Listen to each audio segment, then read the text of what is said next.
Hi, my name is Jason Ohler. I'm a media psychology professor at Fielding Graduate University, professor emeritus from the University of Alaska, having taught there for 24 years and started their master's in educational technology.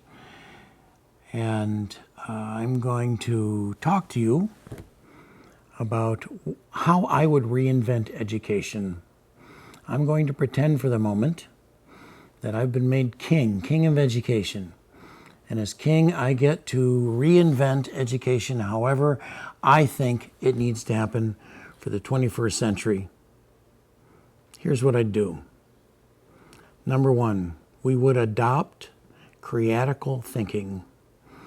No more creative thinking versus critical thinking. We take the two halves of our brain, we fuse them, and we say forevermore, there is no such thing as a critical act without a creative act, and vice versa. Number two, art would become the fourth R. I mean that in a very practical sense. I'm not talking about the arts in education, which of course I love. I'm talking about art as a generalized language that cuts across all curriculum areas. Every day we step into the internet, and there we find video, audio, sounds, text, you name it, and yet still squarely on the table in most K-12 environments are, what is our role in teaching new media? And the bottom line is, you've got to be able to write whatever you read. You've got to be able to write whatever you read. So we can't just ingest new media.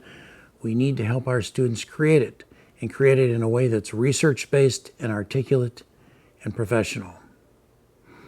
I would favor entrepreneurial math versus scientific math. And I'm not saying we can't have both. Of course, we should have both. But there are a lot of people who don't want to be scientists, but they want to run businesses. And they want to do entrepreneurial things. And calculus doesn't serve them well. Statistics might, but calculus doesn't. We need maker spaces.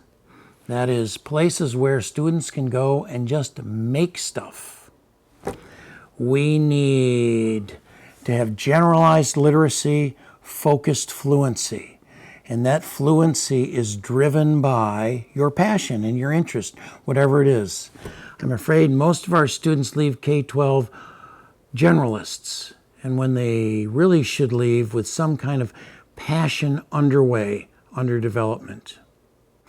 Also, we would do a lot more with storytelling. Story is a highly efficient information container. We tend to think of it as entertainment. It's far more than that.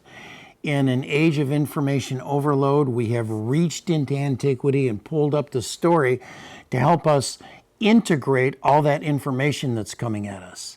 So we have competing kinds of info containers, the list, and we don't tend to remember lists, and stories in which information is integrated and we tend to remember it.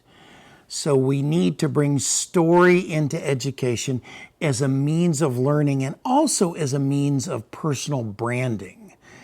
That is, I think students need to learn how to tell their own story at an early age. They need to understand that they can be in control of their own story, and if they're not, other people may control it, and they're not going to want that.